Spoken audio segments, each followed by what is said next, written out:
3 lines. Square complete అవ్వలేదు కదా, wrong answer.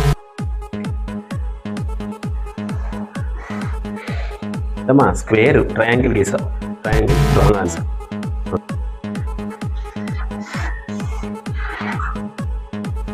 Four lines అయిపోయింది, రాంగ్ ఆన్సర్. సార్ 3 లైన్స్ లో స్క్వేర్ అవ్వచ్చా? అవదా, చూద్దాం అయితే ఎలా అవుతుందో చూద్దాం. Okay go. ఇది ఎలా చదువుతున్నారు? Draw a square with 3 lines అని చదువుతున్నారు.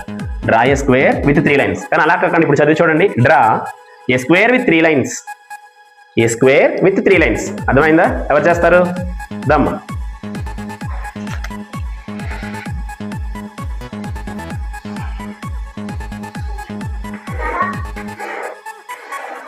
Square with 3 lines. Very good. Square with 3 lines.